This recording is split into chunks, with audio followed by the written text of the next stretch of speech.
Wawalis ako. Maaga pa na... Malinis na naman. Lalagyan ko na lang ng prutas, si 20. Ayan.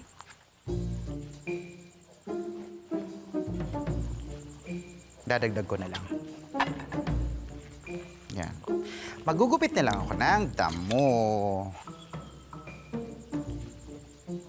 Wala na palang gugupitan.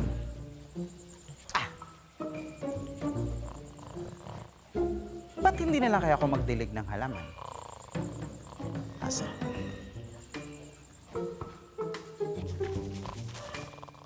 Basa? Saan na pang gagawin ko? Igawa na lahat. Ayan, Pipay. Ang aga-aga naman tayong patayuin ni Sir Dencio. Simula nang dumating si Diding. Ang aga-aga na ganitong oras, madaling araw, di naman natin maunahan si Diding. Ay, ang galing-galing naman kasi ng merlat na yun. Ay, nako. Alam mo, kung ganito ng ganito, pasasaan ba't maaabot ni Diding yung pangarap niya na maging mayordoma dito?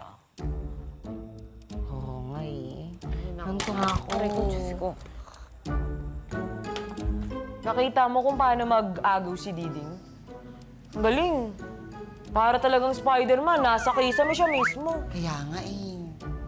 Nakakaingit, no? Nga, nakakaingit talaga eh. Galing nila, no? Parang ano eh, no? Parang ano, Pipay? Tawag doon? Parang nasa lahi nila talaga yung ano, no? Oo, parang nasa lahi nila yung pagiging expert sa mga katulong. Alam mo, napansin ko nga si Sir Dencio eh. Parang balisa. Alam mo namang mas ahead si Sir Dencio na 50 years. Grabe, pinatanda mo naman masyado si Sir Dencio. Uy, hindi 49 naman. lang. Ang galing din. Alam Para mo, siya sa lagubang. Andun siya mismo sa sanga ng mga pool. hindi ko pa na-try na maglinis sa kisame ng mga ganun. Hindi ikaw na magaling. Wala na Alam mo, akong parang gusto ko silbi. subukan niya. Magpaturo kaya tayo kay Diding na kung paano mag-Spider-Man dito.